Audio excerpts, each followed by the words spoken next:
Robert stared at the piano in his living room and felt his jaw tighten.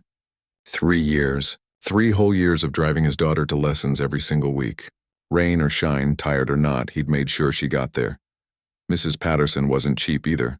$75 every Wednesday afternoon. And that didn't even count the books, the recital fees, or the tuning costs twice a year. He did the math in his head sometimes, usually when he couldn't sleep at night. Over $10,000 easily. Maybe more. And for what? The piano bench had a thin layer of dust on it. He could see it from where he stood, even in the dim evening light coming through the windows. His daughter, 12-year-old Sophie, used to love it. He remembered when she was 8, begging them to let her take lessons. She'd seen a video online of some kid playing a beautiful song, and her eyes had lit up like fireworks. "Dad, please," she'd said, pulling on his sleeve. "I really want to learn." He'd caved immediately. What father wouldn't? She'd been so excited that first day, practically bouncing in the car on the way to Mrs. Patterson's house. But lately was a different story. Too much homework, she'd say when he asked her to practice. Or, "I'm too tired, Dad." Sometimes it was, "Can I just do it later?" which they both knew meant never. The excuses piled up like dishes in a sink, and Robert was getting sick of it. He'd spent thousands of dollars, countless hours driving back and forth, and now the piano was basically furniture. Expensive furniture that nobody touched. Today had been rough. Really rough. Robert worked in sales, and he'd just lost his biggest client that morning. The guy had called him into a meeting, all serious-faced, and dropped the bomb. "We're going with someone else," he'd said, not even looking Robert in the eye. Just like that, 30% of his income disappeared. His boss hadn't been happy about it either. The lecture he'd gotten afterward still rang in his ears. The drive home had been torture. Traffic was backed up because of an accident on the highway, so he'd sat there for an extra 40 minutes replaying the meeting in his head. What could he have done differently? What had he missed? The bills weren't going to stop coming. The mortgage, the car payments, the groceries, and yes, those piano lessons that nobody seemed to care about anymore. When he finally pulled into the driveway, his shoulders felt like they were made of concrete. Heavy and tight and painful, he walked through the front door, loosened his tie, and tossed his keys on the hall table a little harder than necessary. His wife, Claire, called out from the kitchen that dinner would be ready soon. He barely registered it. That's when he walked past the piano. The dusty, unused $10,000 piano. Something in his chest twisted tight. He kept walking, heading upstairs, his footsteps heavy on the carpeted steps. He needed to change out of his work clothes. He needed a minute to breathe. But what he saw when he reached Sophie's room made everything worse. The door was half open. Sophie was sprawled on her bed, phone in hand, white earbuds stuck in her ears. Her thumbs moved rapidly across the screen, texting or scrolling or whatever kids did these days. Her backpack sat by her desk, probably unopened. Homework maybe done, maybe not. But he knew for certain what wasn't done. Piano practice again. Something inside Robert cracked. It wasn't a loud crack, like a plate hitting the floor. It was quiet, like ice breaking on a frozen lake. All the stress from work, all the money worries, all the frustration about the unused piano. All of it came rushing up at once. His face felt hot. His hands started shaking. He'd worked so hard to give her opportunities he never had as a kid. His parents couldn't afford music lessons. He'd grown up wearing hand-me-down clothes and eating generic cereal. But he'd promised himself that his kids would have more. They'd have chances to explore their talents, to find their passions. And here was Sophie, wasting it all, scrolling through her phone like it meant nothing. Before he could think it through, Robert pushed the door open wider. The hinges creaked. Sophie looked up, startled, pulling one earbud out. "Dad?" "Downstairs," he said. His voice came out harder than he'd planned. "Now." Sophie's eyes went wide. "What, why?" I said now." The words exploded out of him louder than he'd meant, louder than he usually ever got. Sophie flinched like he'd physically pushed her. Her phone slipped from her hand onto the bedspread. She scrambled up, confused and scared, and Robert immediately felt a pang of guilt. But the anger was stronger than the guilt. Much stronger. He turned and walked back downstairs, hearing Sophie's footsteps behind him. Quick, nervous footsteps. Claire appeared in the kitchen doorway, a wooden spoon still in her hand, her face full of concern. "Robert, what's going on?" He didn't answer her. Couldn't answer her. If he stopped to talk, he might calm down, and part of him didn't want to calm down. Part of him wanted Sophie to understand exactly how frustrated he was, how much it hurt to work so hard for something only to watch it get thrown away.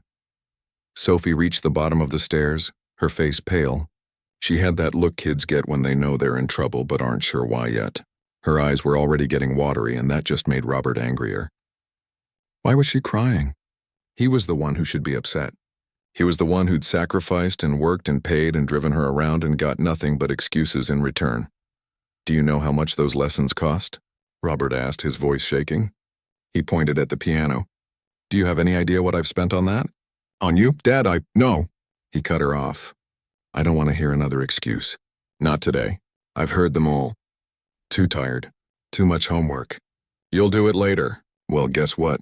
You're going to practice right now. I don't care if it takes all night. I don't care if you miss dinner.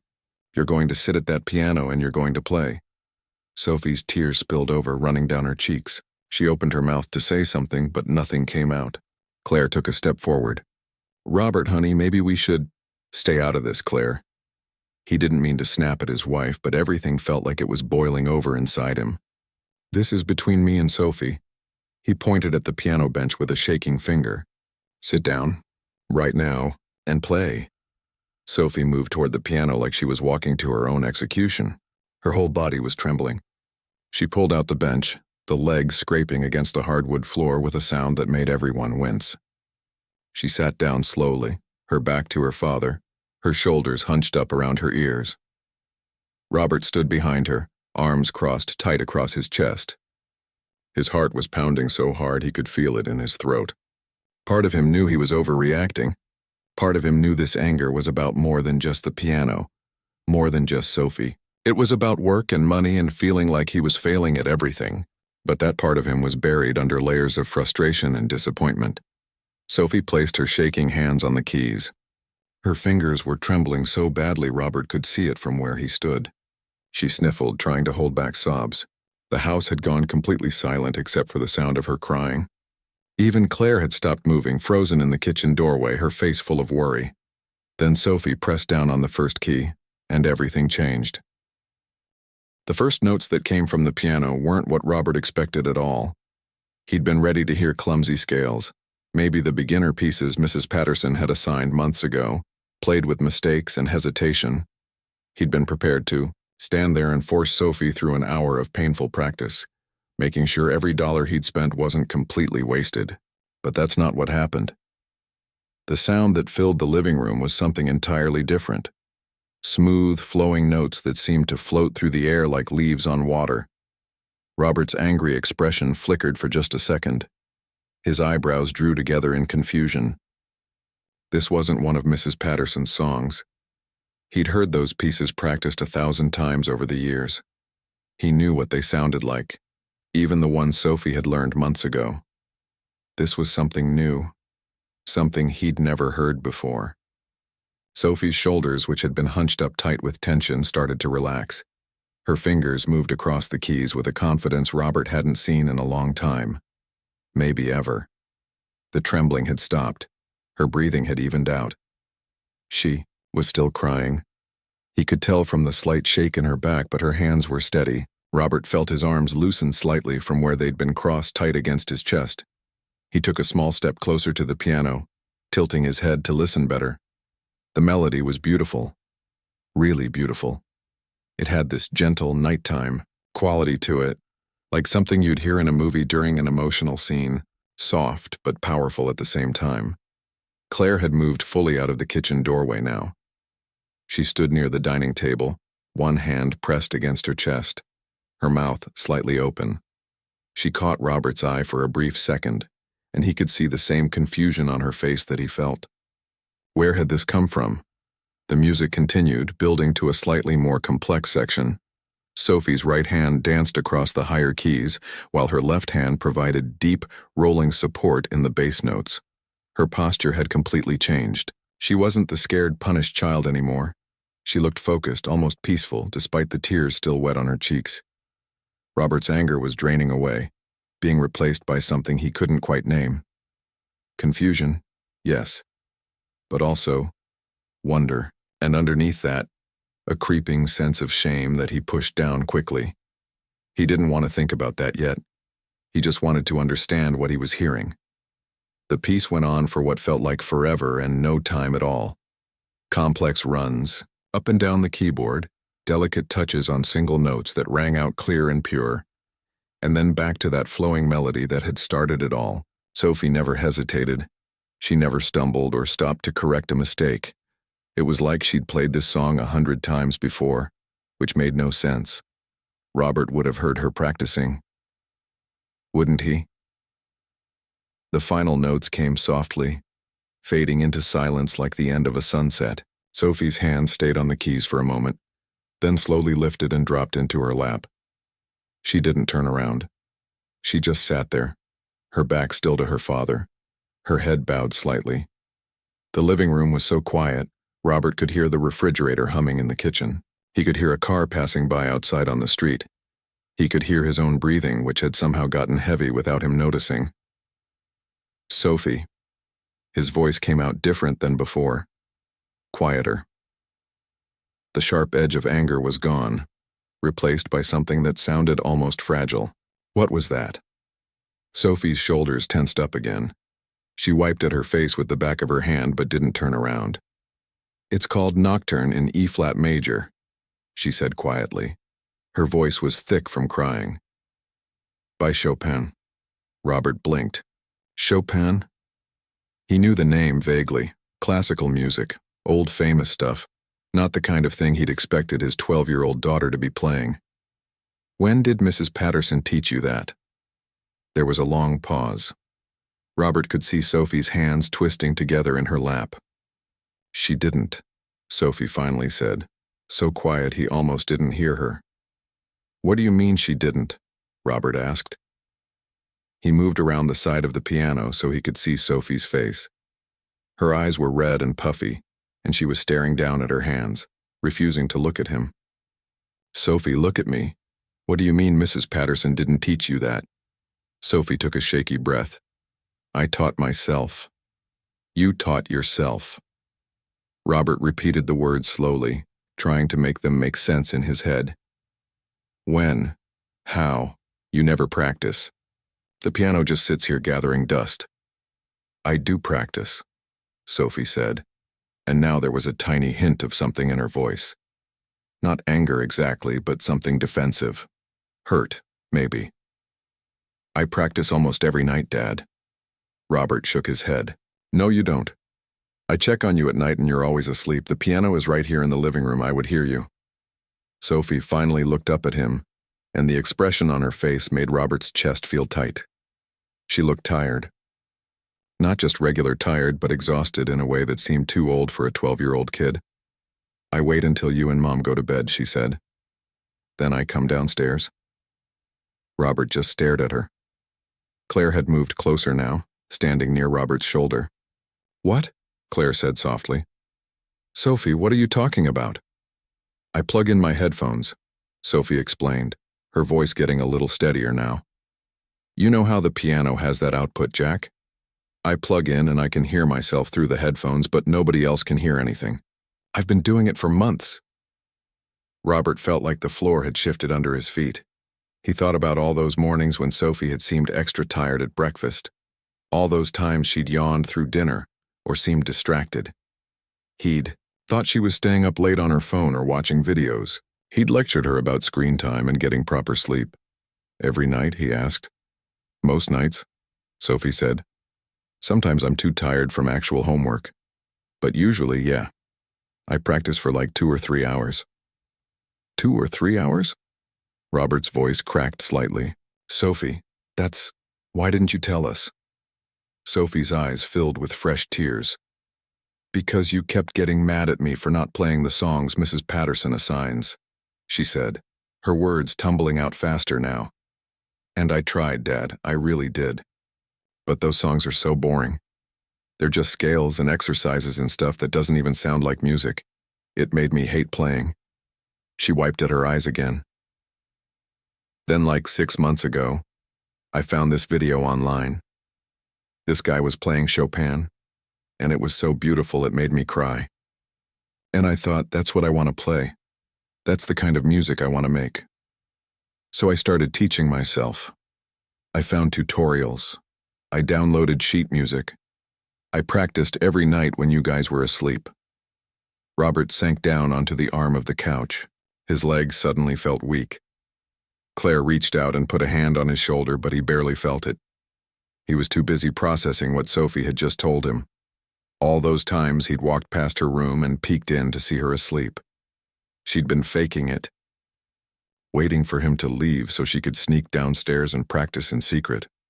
All those times he'd complained about her not using the piano. She'd been using it more than he'd ever known.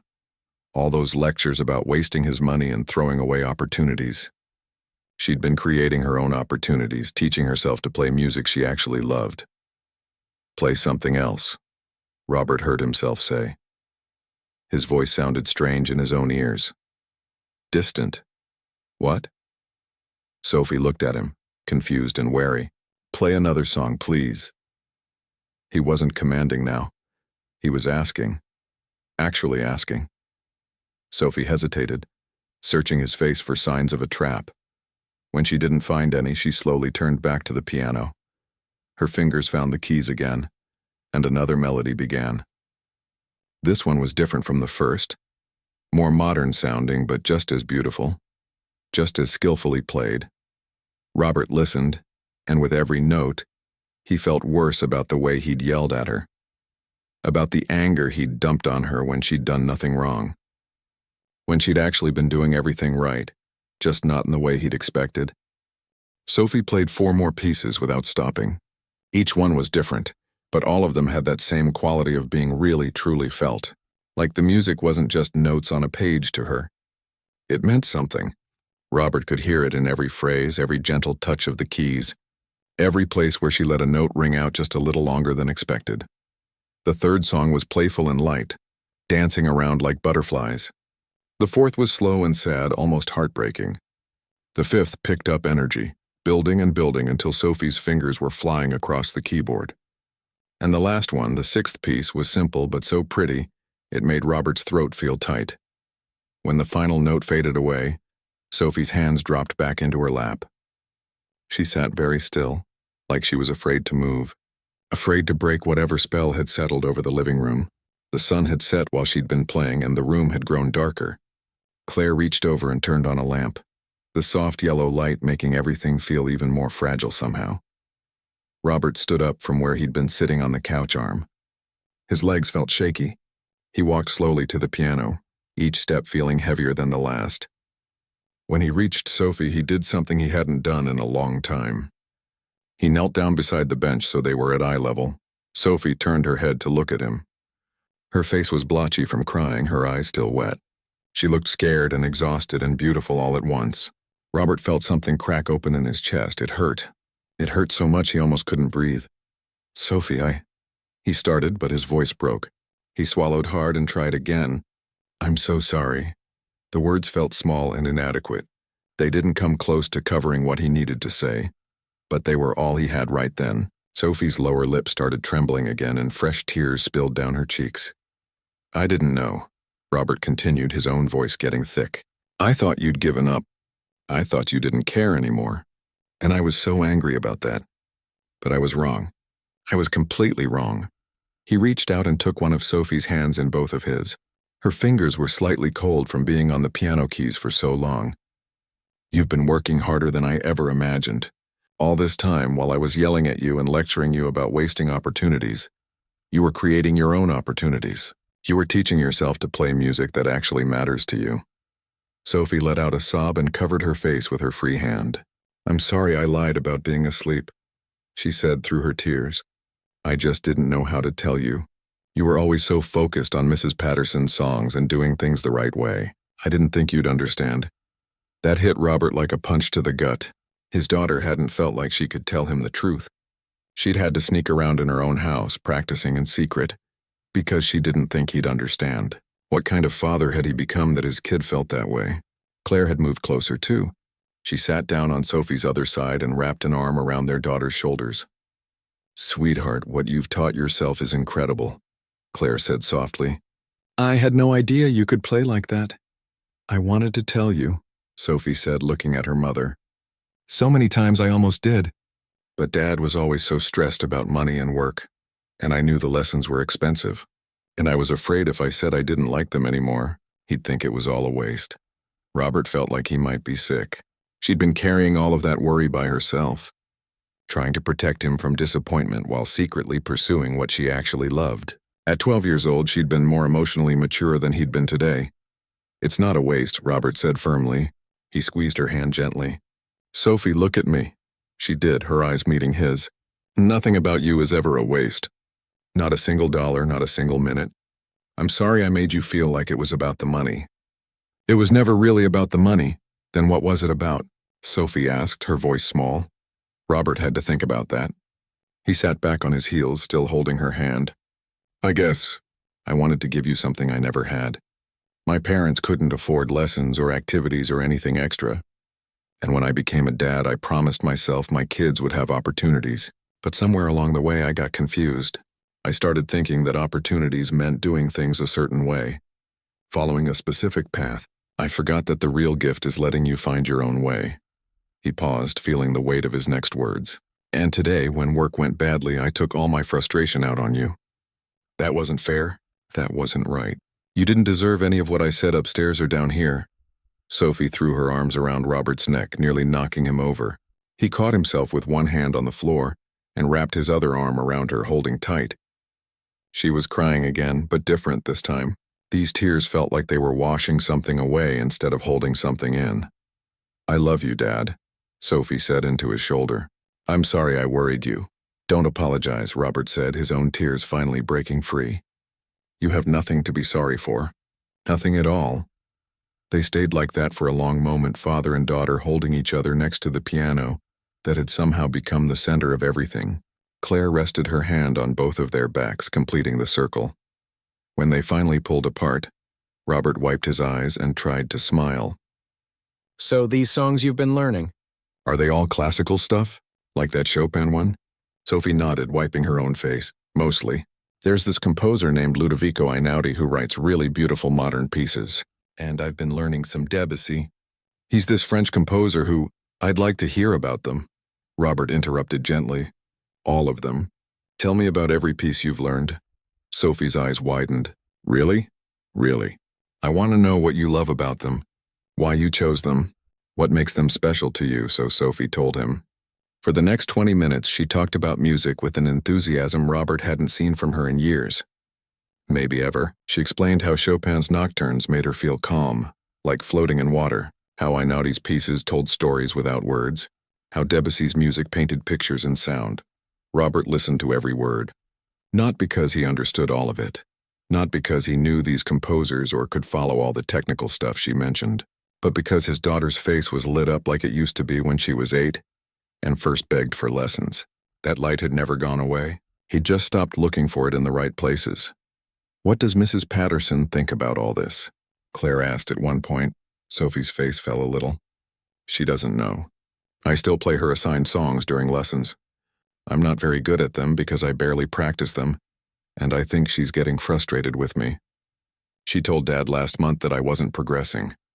Robert remembered that conversation. Mrs. Patterson had pulled him aside after a lesson, her face serious. I'm concerned about Sophie's commitment, she'd said. She seems distracted lately. Her technique is sloppy. He'd driven home angry that day, adding it to his pile of frustrations about wasted money. Now he understood. Sophie had been playing for 3 hours the night before, exhausting herself with music she loved. Of course, she'd been tired and distracted during a lesson about scales and arpeggios the next afternoon. I think we need to have a conversation with Mrs. Patterson, Robert said slowly. About changing your lessons. Sophie looked up hopefully. Really? Really? If you're teaching yourself all these pieces anyway, maybe Mrs. Patterson can help you with the technical parts. Make sure you're not developing bad habits. But you should be learning music you actually want to play.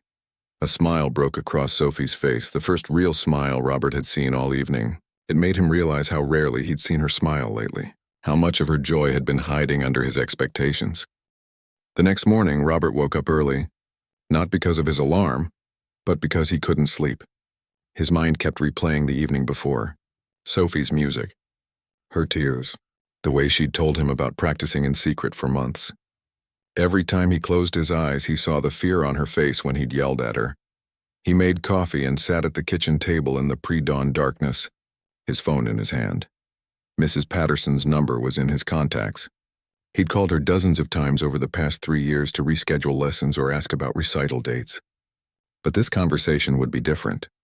His finger hovered over her name for a long moment before he finally tapped it. The phone rang 4 times before she answered, her voice slightly groggy. "Hello? Mrs. Patterson, it's Robert. Sophie's dad.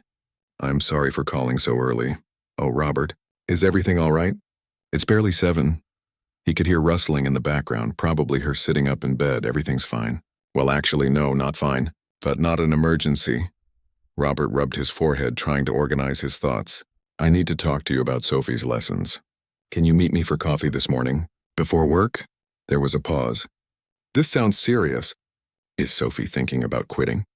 "No, the opposite, actually. But I'd rather explain in person, please." They agreed to meet at a coffee shop near Mrs. Patterson's house at 8. Robert left a note for Claire and Sophie, got dressed, and drove there while the streets were still mostly empty. Mrs. Patterson was already waiting when he arrived, sitting at a corner table with a cup of tea in front of her.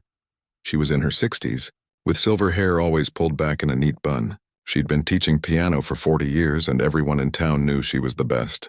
Strict but fair, traditional but talented. Robert had felt lucky when she'd agreed to take Sophie on as a student. "Good morning," she said as Robert sat down with his coffee. Her expression was concerned. "You've got me worried. What's going on with Sophie?" Robert took a breath. "Did you know she's been teaching herself advanced classical pieces?" Mrs. Patterson blinked. "I'm sorry, what?" "Chopin, Debussy, some modern composer named Einaudi. She's been practicing every night after we go to sleep, teaching herself from videos and sheet music she finds online." The words tumbled out faster now. "Last night I heard her play. Really play. Pieces I didn't even know existed. And she's good. Really, really good." Mrs. Patterson sat back in her chair, her tea forgotten. "I had no idea." "Neither did I," Robert admitted. "I've been yelling at her for months about not practicing, and it turns out she's been practicing more than I ever knew. Just not the songs you assign." A complex expression crossed Mrs. Patterson's face. Surprise, yes, but also something that looked like understanding. "That explains a lot," she said quietly. "What do you mean?" "Sophie's been distracted lately. Tired. Making careless mistakes on fairly simple pieces. I told you last month I was concerned about her commitment." Mrs. Patterson shook her head slowly. "But I've been teaching long enough to recognize the signs. She wasn't uncommitted. She was somewhere else mentally. Her heart wasn't in the lesson room." "Because her heart was with different music," Robert said. "Precisely." Mrs. Patterson took a sip of her tea, thinking. "You know, this happens sometimes. Parents bring me children who've begged for lessons, and we start with the fundamentals. Scales, technique exercises, simple classical pieces. It's necessary groundwork. You can't build a house without a foundation." "But," Robert sensed there was more. "But some students need to see the house first. They need to understand why they're laying bricks. Otherwise, it just feels like pointless labor." She smiled sadly. "I've been teaching the same curriculum for decades. It works for most students. But every few years, I get a child who needs a different approach, one who learns better by passion than by structure." Robert leaned forward. "So what do we do? Tell me exactly what she played for you last night." Robert did his best to describe the pieces, stumbling over the foreign composer names. Mrs. Patterson's eyebrows rose higher with each one he mentioned. "The Chopin E-flat Nocturne. She taught herself that? From watching videos, apparently." "That's not a beginner piece," Mrs. Patterson said, drumming her fingers on the table. "It requires significant hand independence, dynamic control, understanding of phrasing. If she's playing it well." "She is," Robert interrupted. "I don't know much about music, but I know it was beautiful. Made me want to cry." Mrs. Patterson was quiet for a long moment. When she spoke again, her voice was softer. "Robert, I need to be honest with you.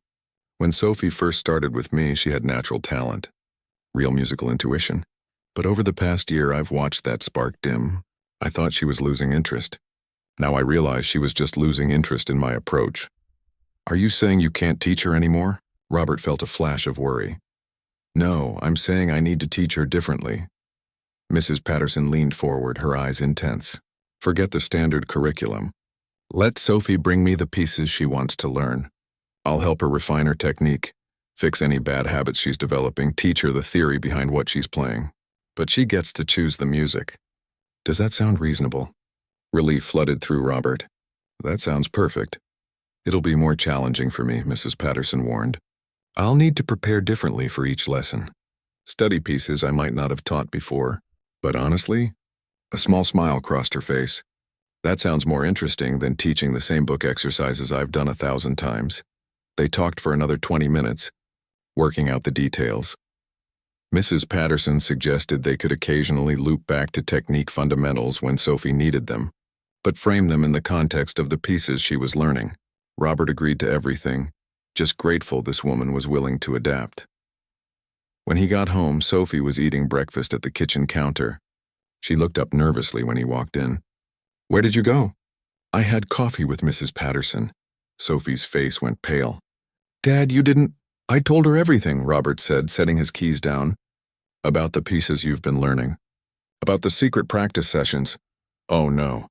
Sophie's voice was barely a whisper. Is she mad? Did she drop me? The opposite. Robert sat down next to her. From now on, you're going to bring her the songs you want to learn. She'll help you play them better, teach you the proper technique, but you get to choose. Sophie stared at him like he'd just told her she could fly. Are you serious? Completely serious. Mrs. Patterson said she's actually excited about it. Something about teaching being more interesting this way. I can really learn the songs I want? Sophie's voice cracked with emotion. You can really learn the songs you want, Robert confirmed. With one condition. Sophie's face fell slightly. What condition? No more staying up until 2 in the morning. If you're going to practice, do it at reasonable hours. I don't care if we hear you. Actually, I want to hear you. And you need proper sleep, deal? A huge smile broke across Sophie's face. Deal. She jumped off her stool and hugged him tight. Claire came down the stairs, drawn by the commotion, her hair still messy from sleep. What's going on? Dad talked to Mrs. Patterson, Sophie said, practically bouncing with excitement. I get to choose my own music now. Claire looked at Robert over Sophie's head. He saw the question in her eyes.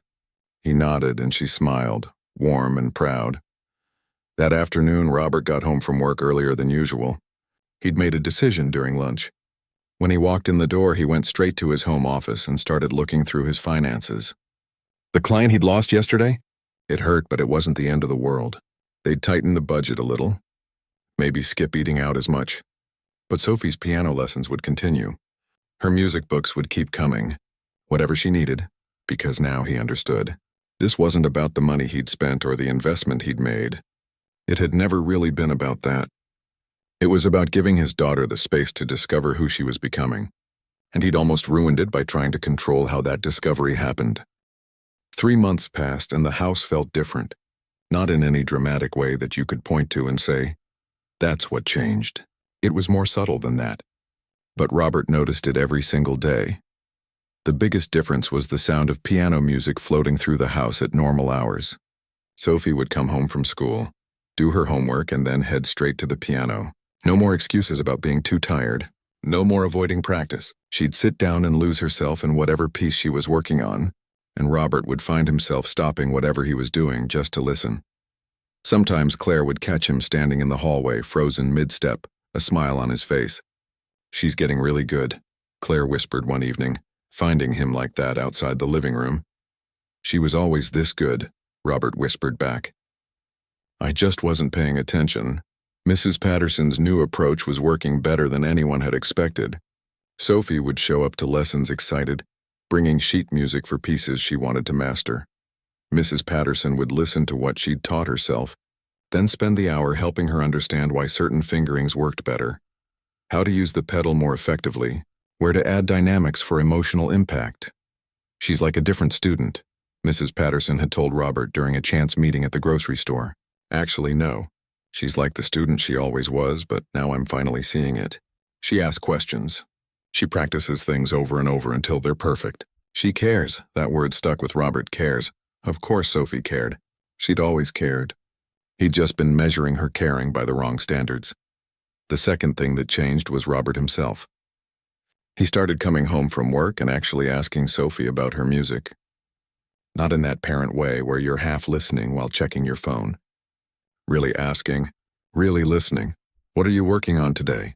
he'd say, sitting down on the couch near the piano, and Sophie would light up. "This Einaudi piece called Nuvole Bianche. It means white clouds in Italian. Listen to this part here. It's like the clouds are moving across the sky." Then she'd play a section and Robert would close his eyes and try to see what she was describing. Sometimes he understood it. Sometimes he didn't, but it didn't matter. What mattered was that they were connecting over something Sophie loved, instead of fighting over something Robert had expected. Work got better too. Not because Robert suddenly became more successful, but because he stopped tying his self-worth to every client win or loss. The pressure he'd been putting on himself, he realized, had been spilling over onto everyone around him. Especially Sophie. When he loosened his grip on controlling everything, life got easier. Not perfect, but easier. Then one day in late January, Sophie came running into the kitchen where Robert and Claire were making dinner. Her face was flushed with excitement, her eyes bright. "There's a community recital in March," she said, words tumbling out fast. "Mrs. Patterson told me about it. It's at the library downtown. Anyone can sign up to perform. Can I do it?" Robert felt his chest tighten, but this time it was good tightness. Pride mixed with a little fear for her. "What would you play?" "I want to do a whole program," Sophie said, bouncing on her toes. "Like 5 or 6 pieces. Show people the music I've been learning. Mrs. Patterson said she'd help me choose which ones and put them in a good order." Claire set down the wooden spoon she'd been using. "Sophie, that's wonderful. Of course you should do it," Robert nodded. "Absolutely. Whatever you need. You dress for the performance? Done. Extra practice time with Mrs. Patterson. I'll pay for it. Just tell me what you need." Sophie threw her arms around both of them. "Thank you, thank you, thank you." The next 2 months were a blur of preparation. Sophie practiced more than ever, but it never felt forced. She'd come home from school and head straight to the piano, working through her chosen pieces over and over. Robert would hear the same sections repeated 10, 20, 50 times.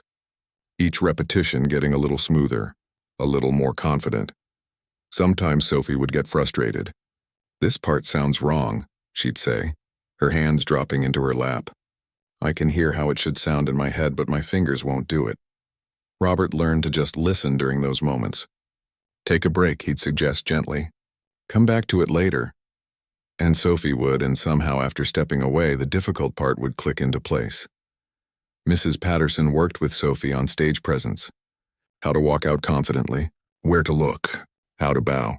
"The performance is more than just playing the notes," she'd told Sophie during one lesson that Robert sat in on. "It's about sharing something you love with other people. Let them see why this music matters to you." The night of the recital arrived. Robert put on a button-up shirt and actual dress shoes, something he rarely did outside of work. Claire wore a nice dress. They drove to the library 20 minutes early, Robert's hands gripping the steering wheel tighter than necessary. Sophie sat in the back seat in a simple black dress they'd bought for the occasion. She was quiet, staring out the window, her hands moving slightly in her lap like she was practicing fingerings in the air. "You nervous?" Robert asked, catching her eye in the rearview mirror. "Terrified," Sophie admitted. "What if I mess up? What if I forget a whole section?" "Then you'll figure it out," Robert said. "But Sophie, even if everything goes wrong, I'm proud of you. For working this hard, for pursuing what you love, for teaching yourself so much. That matters more than one performance." Sophie met his eyes in the mirror. "Really? Really?" The library's community room was already filling up when they arrived. Folding chairs in neat rows, a small stage area at the front with an upright piano. Other performers milled around nervously. A teenage boy with a violin, an older woman who looked like she might sing, a young man with a guitar. Sophie's name was 5th on the program. They sat through the first 4 performances, Robert barely hearing them. His knee bounced nervously until Claire put her hand on it to make him stop. He couldn't help it. He wanted this to go well for Sophie so badly it hurt. Then the coordinator called Sophie's name. Robert watched his daughter stand up, smooth down her dress, and walk to the stage. Her steps were measured and careful. She sat at the piano bench, adjusted it slightly, and placed her hands on the keys. For a long moment, she just sat there. The audience waited. Robert held his breath. Then Sophie began to play. The first piece was the Chopin Nocturne. The one Robert had heard that night 3 months ago. But it sounded even better now. More polished. More confident. The notes floated through the room like they had that evening in their living room, but bigger somehow. Fuller. Robert felt tears prick his eyes. He reached over and took Claire's hand. She squeezed back, and when he glanced at her, she was crying too. Sophie moved through her program without stopping. Each piece flowed into the next. The Einaudi that sounded like clouds. A playful Debussy that made people smile. A modern piece Robert didn't recognize that built and built until it ended with a crash of sound that made the audience gasp. Then a gentle, simple melody that felt like a lullaby. She was fearless up there. When her fingers stumbled slightly during one difficult run, she kept going without hesitation. When a page of sheet music started to slip, she nudged it back into place without breaking rhythm. She inhabited the music completely, her whole body moving with each phrase. The audience was completely silent, transfixed. Robert looked around and saw people leaning forward in their seats. A little girl sitting cross-legged on the floor near the front, mouth open in wonder. An elderly man with his eyes closed, head nodding slightly to the rhythm. The final piece ended softly, the last notes fading into silence. For a heartbeat, nobody moved. Then the room exploded into applause. People stood up, clapping hard. Someone whistled. Robert jumped to his feet, clapping so hard his hands hurt, tears streaming openly down his face now. Sophie stood and bowed, a genuine smile breaking across her face. She looked out into the audience and found Robert. Their eyes met, and in that moment Robert saw everything. The little 8-year-old who'd begged for lessons, the frustrated 12-year-old practicing in secret, the young woman she was becoming, brave enough to share her art with strangers. After the recital, people crowded around Sophie. "Where do you study?" one woman asked. "That was extraordinary," said another. Mrs. Patterson stood off to the side, beaming with pride. On the drive home, Sophie talked non-stop about how it felt to perform. "I was so scared at first, but then once I started playing, I forgot about being scared. I just focused on the music." "You were incredible," Claire said, turning in her seat to look at Sophie. "Truly incredible." Robert caught Sophie's eye in the rearview mirror again. "I'm sorry," he said suddenly. "For what?" Sophie asked, confused. "For almost ruining this for you. For making it about what I wanted instead of what you needed. For not seeing how hard you were working." His voice cracked. "You deserve better than that, Dad. Stop." "It's okay." Sophie leaned forward. "We figured it out. That's what matters." But Robert shook his head. "No, you figured it out. You kept going even when I was making it harder. You found your own path even when I was trying to force you down a different one. That took real courage." When they got home, Sophie went straight to the piano, not to practice, but just to sit there, running her fingers lightly over the keys. Robert stood in